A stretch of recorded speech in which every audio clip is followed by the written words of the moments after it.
Hey, welcome to Food Feels Banana Peels.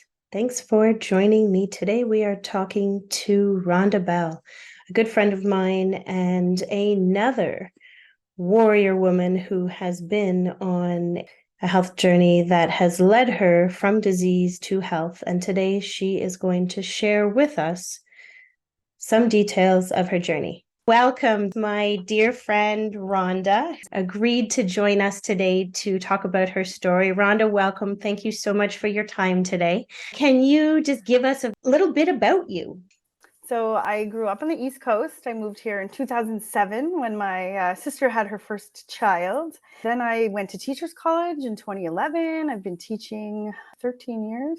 And upon that time, I became a Reiki master where I met you. Yes. I work with plant medicine, living my best life here in Ottawa, and so grateful to be on your podcast with you. And I love you so much. So thank you so much for having me. Oh, I love you too. And thank you so much for sharing your journey with us. I know that your journey has been a journey similar to me in that you've had wonderful moments of health, and then you've had moments where you've been imbalanced and suffered disease. And so, really, what we're talking about today, or we're going to be discussing, is disease and your return to health and how you've navigated that, because you truly have a really inspirational story. And I am coming from the standpoint that I believe people need to hear that they're not alone in their journeys and that disease is very real, but diagnosis does not have to be a prognosis. So just because we are in a state of disease, it doesn't mean that we have to remain there. Mm-hmm. So Rhonda, tell us a little bit about your journey. So I was bulimic for 21 years. And right around the same year I met you, I became a Reiki master. When I was becoming a Reiki master, I stayed one day after class and I did a journey with Alicia, who is a dear friend of both of ours. And we went back, I hopped on a white horse. We were doing our shamanic journey. And I went back to a table where my dad, when I was in grade 7, he sat me down. I grew up in a family of athletes. My sister was an amazing athlete. My brother was. And he told me I was fat. I was getting fat. And looking back, I was not getting fat. Like I may have had a few extra pounds on me.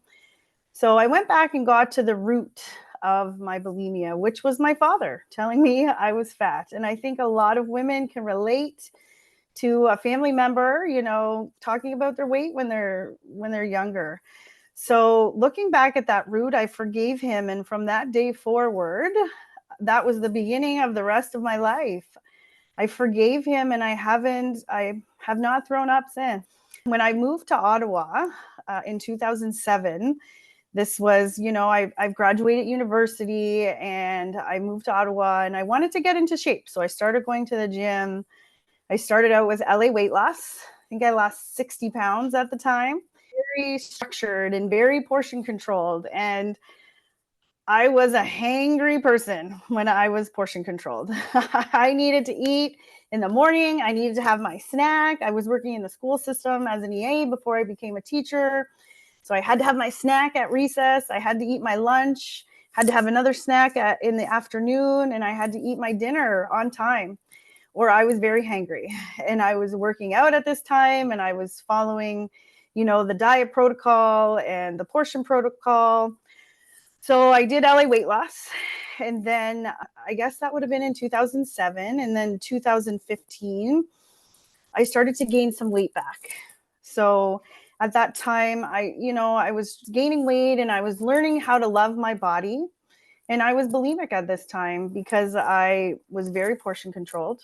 So can I ask you a question? Just because our listeners may not all understand bulimia itself. Yeah. What is bulimia? How would we know that we have signs or symptoms? There's so many labels out there. Can you tell us? It's making me emotional. It's very happy emotions and sad emotions. So when I say I was bulimic, when I ate anything I thought was bad, like pizza or chocolate or cupcakes or any bad food, I would vomit immediately after I ate it. And then I would be hungry So I would eat more and then I would vomit that up. I probably would do that, 2 or 3 times in a night. I wasn't a heavy binge eater, but because I was vomiting my food up, I was hungry and I was trying to replenish that food. So I would throw up everything that I considered to be bad in my mind. And so, yeah, so throwing up food, and sometimes people might even do it if they're eating healthy. I think, there's different degrees of bulimia. But for me, if I ate healthy, I felt good. I was like, yeah, I'm eating healthy. I don't need to throw this up. But then I would emotionally eat my emotions working in the school system. I eat a lot of chocolate throughout the day, or, there's a lot of things in the staff room, and I would vomit at school if I ate things that were not good for me. So bulimia to me was throwing up foods that I thought were bad and had a lot of calories in it, a lot of fat in it.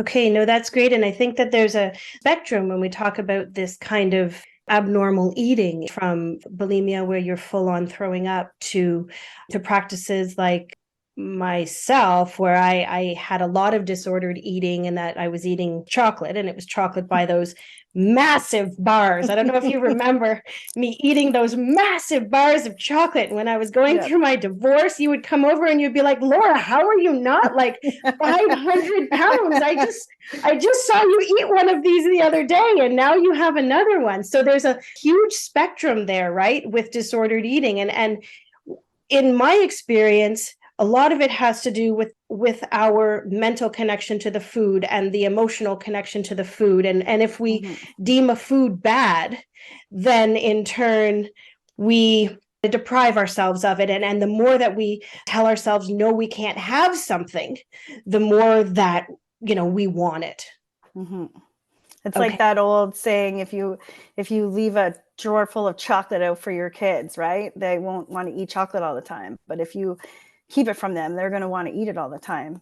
So I'm going to 2015 because that was a landmark year for me. That was the year I started to gain weight. I was working out at Movati 5 to 7 times a week, and my body was going through a lot of changes. I had some other health issues come up at the time. So 2015 to 2018, I gained maybe 10, 20 pounds. I didn't gain a lot of weight. So in 2018, when I was becoming a Reiki master, I met Alicia, and she helped me get to the root. I read this book called The Fuck It Diet, and it changed my life. So the Fuck It Diet, it just basically is what it is. It's the Fuck It Diet. So you just eat what you want when you want. So I started to eat what I wanted when I wanted, and I felt really guilty about it. And I read the book, and I was following her to, I was like, yeah, I'm going to do this. I can do this. I can do the fucking diet. I don't need to diet. I can eat what I want, But I remember during that time, I would eat a pizza with cheese in it, like the crust, and I would take the cheese out of it, So I was still patting down my pizza, getting the grease off of it. So fast forward to 2018 and getting to the root, then reading the Fuck It Diet. And then I met you. And you were really a pivotal point. I remember, I don't know if you remember this. I was in my car and you called me, and you were in school at this time, and you said, I just heard about this intuitive eating. And you were so excited to tell me, and you were like, I think this is for you. So I looked into intuitive eating, which kind of went along with the Fuck It Diet. I think there's 8 principles to intuitive eating, and I'm a pretty intuitive person, and I like to listen to my intuition. I started to read the intuitive eating book, but I kind of put my own spin on it. So what I would do is, to make peace with food, I would eat pizza. I would eat Oreos. I would eat all of those foods that I was afraid to eat, and I wouldn't vomit it up. I made peace with food. I started eating things I was terrified of those calories. I started eating them, but looking back, I was a little cautious about it, and I tried to do it in my own way. Got a little special guest here. So while I was eating intuitively, I just kind of learned to listen to my body. So I ate when I was hungry. I still ate pretty healthy, and I was still pretty regimented at that time. After the intuitive eating, I then went really deep in with it, and I would just eat pizza, and I would eat it, and I would eat it for days. On every Friday, I would order pizza, and I would just eat it. And I felt bad, like I had this kind of, It's your belief system, right? You yeah, believe it's bad, and that's all subconscious, right? That's what you were doing, the yeah, deep subconscious work that is not scraping the surface anymore. That is going right deep into the heart of it inside of you, yeah. the hard stuff. So I would get pizza every Friday. I would eat that pizza. I would eat it for days. And I was terrified of pizza. I love pizza so much. And I did. I really love pizza. But I would order it every Friday. And I would go home and I would order that medium pepperoni stuffed crust cheese pizza from Little Caesars. And I would eat it and I would eat it and I would eat it. And I did it for a few months. I would eat that pizza. And then finally I was like, I don't want pizza. I wasn't craving that food anymore because I was allowing my body was for so many years. I threw up, vomited for 21 years of my life. I was destroying my insides for 21 years. So I would eat that pizza. And then finally I was like, I don't want pizza all the time. But before I was like, yeah, I want pizza. And I would be jealous of pizza people that would just go home and eat pizza at nighttime. I couldn't do it. So I was like, I can do this. So I went through all of the food that I thought was in my mind bad. So I ate pizza, I ate Oreos, I ate cookies, I ate the sweets, and eventually I would just eat them and eat them and eat them. And I wasn't really overeating them, but I would not be like, you know what, I'm craving chocolate. I'm going to eat it. Going somewhere, I'm going to eat it. So every food that I would vomit, I just made peace with it and I ate it. And I remember going home one summer and I was eating pizza and all of these foods because I'm from a small town in New Brunswick and we only have greasy food places to eat at. Unfortunately, we don't really have that many healthy foods. And growing up, I would vomit a lot of those foods up. So I remember I would go home and I would eat those foods and I would make a big plate of food. And then after I would take out my belly, I would literally pull it out and I would hold it and I would love it. And I would say, I love you, I love you, I love you.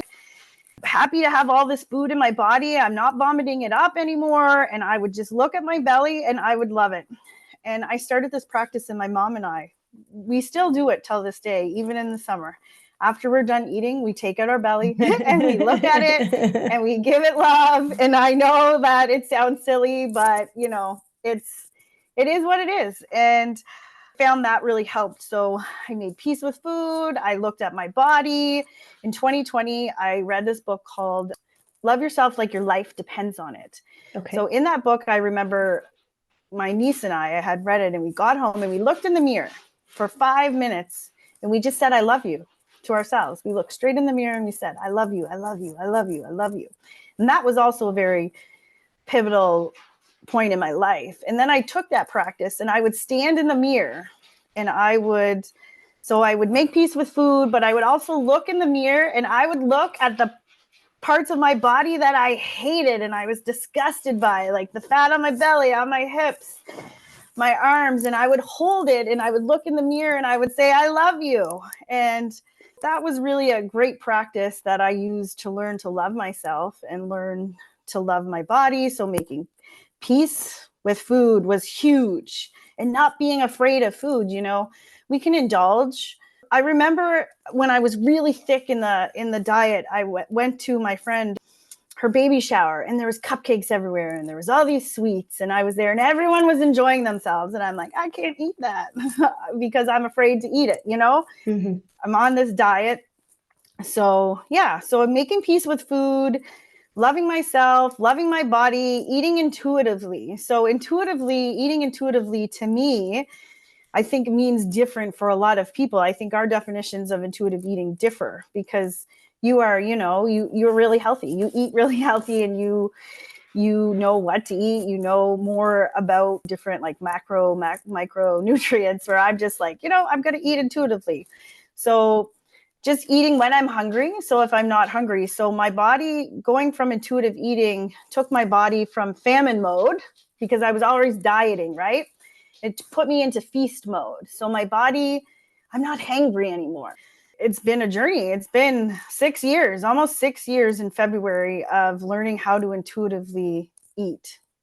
And along with that journey, you're not only learning how to intuitively eat, because for me and working with clients a lot in groups, and teaching them to intuitively eat, and intuitively eating also involves connecting with the emotions around food, right? And that is huge. When we recognize the emotions that are present around our foods, and maybe we are eating for different reasons, for me, it was because of love. Like, I just did not love myself, and I was looking for love. And then when my divorce happened, that was the only other love that I knew, and I wasn't getting any from myself, and I was looking for it outside of myself, and there was none coming in. So for me, the way that I satisfied that emotion was to eat copious amounts of chocolate. And no wonder why I ate copious amounts, because we are divine beings of love. And I had none for myself, and I wasn't getting enough anywhere else, right? But we both know that you have to love yourself first in order to receive love from others. So no wonder why I was eating so much. That intuitive eating, you're right, is different for everyone. It involves noticing how something feels in your body. And, for me, macros and micros, absolutely. Like, I understand that from a holistic nutrition perspective, and I'm educated in it. However, I'm not somebody who's like counting calories, and I don't teach people to do that, right? It's about knowing how much, say, a portion is going to be. So say you're eating a portion of chicken. Well, it's about the size of the palm of your hand. I'm not putting it on a scale telling you to weigh it and you're only eating 2.5 ounces every X amount of time, right? That is, in my opinion, not the way to teach someone to eat intuitively. It's about them exploring the different foods and then beginning to realize, actually, this food feels like crap in my body. I'm eating all these foods, and then all of a sudden I'll eat a food and it feels like crap. That is intuitive eating, recognizing, okay. And that's when I gave up gluten, when I realized, what, I don't have to be bloated and uncomfortable and gassy and constipated all the time. It's actually this food that's the issue. So yes, I miss baked goods and breads and like all that kind of stuff. But when you begin to love your body, like, you begin to recognize, okay, you know what? I'm not going to put my body through that because it sucks. Yeah. After a while, if you eat like parts of the trays of the Oreos, you don't feel good after you eat that. So eating those foods that I was afraid of kind of switched from wanting to vomit them up to be like, do I really want to eat that? So started listening to my body. Yes. Like when I eat chocolates out of a box, like those pot of gold chocolates, I don't feel good after I eat that. So I'm not going to eat those anymore, but I'm going to go for the dark chocolate that I feel good after I eat, Yep. So do I feel good after I eat a poutine? No, I don't feel good after I eat a poutine. I just listen to my body, and learning to listen to my body is a game changer, as you know, like not wanting to eat those foods that don't make you feel good. And that's the biggest part of intuitive eating, is listening to your body, but also like, how do you feel after you eat a poutine with a hot dog or a hamburger from Five Guys? You don't feel that great. So learning to listen to your body is the biggest gift you can give it. I totally agree. And then from there, you have consciousness around it, and you can say, okay, you know what? I'm deciding I'm eating this poutine today, but you're doing with it awareness. You're doing it with feeling self-empowered and knowing that you're making this decision because you've decided you want that damn poutine, and you are not going to deny yourself that. And you are going to suffer whatever consequences happen after you eat that poutine, right? So you have a healthy relationship with food and yourself. And then you're able to consciously make decisions in whatever you feel your best interest is in the moment. Mm-hmm. So I went from making peace with food and intuitively eating to starting to listen to my body. And this has been a span of 6 years. This was not an easy feat. And it's taken a lot of intuition, a lot of listening to my body. I stopped working out. I haven't worked out in years. I'm also a yoga teacher. I love the gym. I love working out.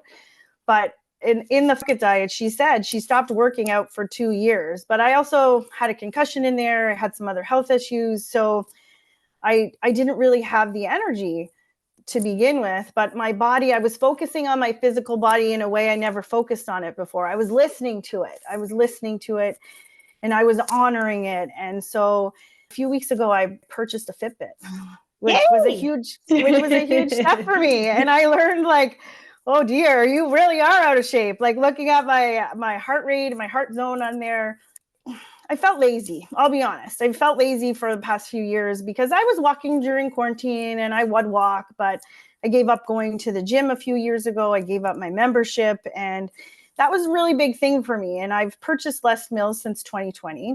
And I've used it maybe a handful of times. So I have that gym thing there, and I pay for it every year. And I still don't use it. But I've learned to listen to my body in a way. But now I really want to honor my body physically. I want to be mobile when I'm older. Whereas before I was working out because I wanted to be skinny. I wasn't really truly honoring my body. I was working out because I wanted to be skinny. I was vomiting because I wanted to be skinny, because society leads us to believe that that is really the only thing we have to offer this world is a skinny body, instead of like looking at what's in our mind, and that's how I perceive the world and how my body dysmorphia perceives the world. I'm no good if I'm fat, like. Right. And it goes back to that long held belief system that you had because of the experience you had with your dad. And I'm sure there are a lot of women who can relate. I mean, myself included. My stepfather used to call me thunder thighs. And I was never thunder thighs. I played competitive sports. I worked my ass off. I did the best I could with my nutrition, but that resonated and stuck in my head. And same, that body dysmorphia. And whenever I would look in the mirror, like, oh my gosh, like, look how big my thighs are. I had muscular legs. My daughter is exactly the same way. We had to buy her new pants the other day because she'd been working out and her thighs are too big for her pants. And I said, and her butt, she's got a healthy butt. And I said, baby, you just keep going. You've got a great little round butt and you've got great thighs. And who gives a shit what anybody else says about how big your legs are or your bum is or anything like that. Love you and everything is all good. So many of us have those deeply rooted belief systems that lead to these kinds of things, these body dysmorphia. So looking at ourselves from an unhealthy perspective, and then we start having these unhealthy relationships with food, and it spirals, right, to a different degree. So what I would love for you to tell us, after I explain one thing, we're looking at ourselves from a total body perspective, not only a physical body, but we understand we are mental, emotional, and spiritual beings as well. So would you agree that in order to nurture our complete selves, we need to, in fact, look at what is going on in all of those bodies? 100%. So in the modern medical system, for the most part, my experience, because I've had enough experience in the medical system right now through my journey with disease as well, they look at the physical body. I don't know about you if there were any kind of interventions that they tried to do within the medical system for you, but for me, it was just look at the physical body. They didn't recognize the mental, emotional, spiritual being that I was, and that there were other parts of me that needed to be nurtured in order to be whole. And for me and my journey and where I was at the time that I landed in the hospital, I had those tools, thankfully, because if I didn't have those tools to feed the other bodies, there's no way the physical would have survived. So if what you're saying, I believe, to sum it up, is that you were kind of working on the other bodies. You were working on that spiritual aspect of yourself, the mental, emotional aspect of yourself. And we know that anything imbalanced in those areas actually manifests in the physical body. So it's not that you weren't improving the physical body and working on the health of the physical body. You were doing it in that period of time where you stopped your exercise and stopped being so regimented with your food. You were working on those other bodies. I was working on my spiritual body, my mental, and my emotional.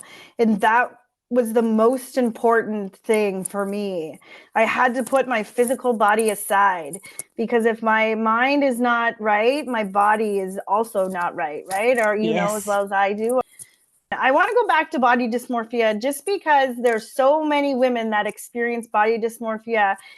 People need to understand that body dysmorphia is real, and so many people suffer from it in silence. And you mentioned your doctors. My doctors did not want to talk about body dysmorphia. They did not want to talk about my bulimia. He suffered from GERD for many years. And I would say, well, I was bulimic for like almost 20 years at this point.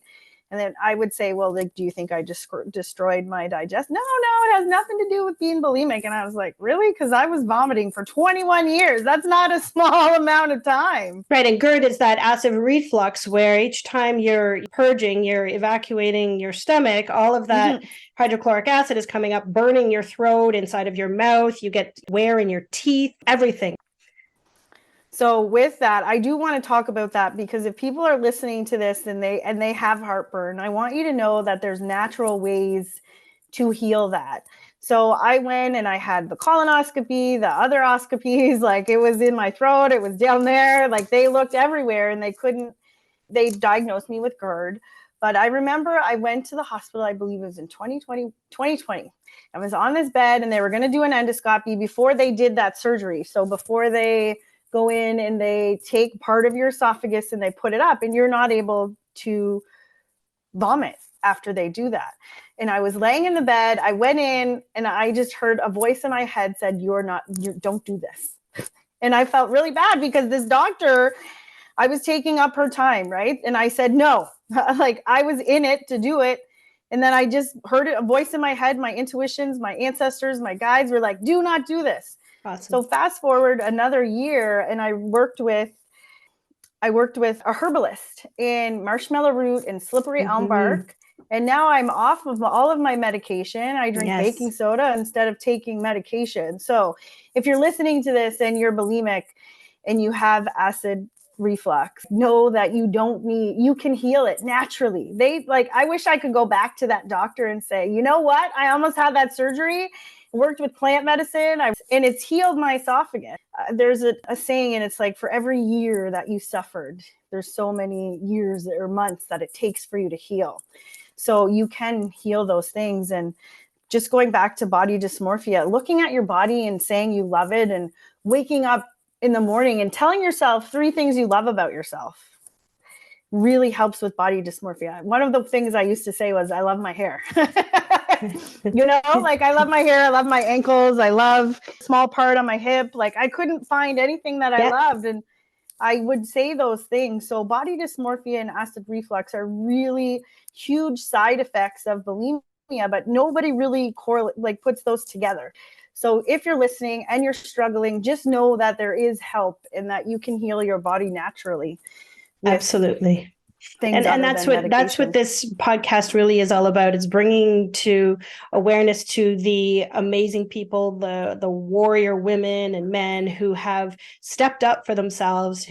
And don't get me wrong, there is absolutely a need for modern medicine. It saved my life. Yep. In my own opinion, it's the chronic things that we are not treating properly through modern medicine. Modern medicine was designed and is good for acute disease, but we are in these states of chronic disease, and we have to figure out how to do things ourselves. So turning to things like plants and herbs and mindfulness and meditation and body awareness and yoga and like all of these different things. These are the holistic practices that my journey, your journey, many other people who have been on this journey have adopted. So my final question, I think you almost answered it, because it was like, what would you tell people who are suffering right now from disease, who can relate to where you've been in this story, hit something for them? What insight, advice can you offer them that can help them along their path toward a healing path? I think the one most important thing is to love yourself. To love yourself and to love your body and to honor yourself and to look in the mirror naked and just really look at yourself. And there is help and there is supports like yourself that are wonderful supports. You've been a wonderful support to me on this journey, and I'm very grateful that there's people out there like you in the holistic field that are willing to have those conversations that doctors don't want to have with you sometimes. They're afraid of it because it's really an unknown territory, and it's only been the past few years where medical professionals are really starting to look at this, because we have a lot of women that grew up in the 90s that hate their bodies, so learning to love yourself, looking at alternative routes to heal yourself, and finding people out on the internet that align with you, and looking for people that align with you. But the best thing you can do is learn to love yourself, listen to your body, look into intuitive eating, read the Fuck It Diet. That was huge for me, Nice. as you know. And that's amazing, Rhonda. Thank you so much for sharing your story, for being vulnerable, for being the beautiful, wonderful woman that you are, for pulling through all of that disease and discomfort and all those things that you had to endure, and for showing up today. I really, really, really appreciate it. It was amazing talking to you. Thank you so much for your time. Thank you so much. Okay, much love. You too. Bye. Thank you so much for tuning in and listening today.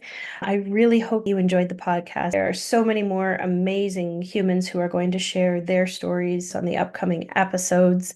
And I look forward to bringing you more opportunities to learn and grow and shift and change your perspective, perhaps to something new and something different.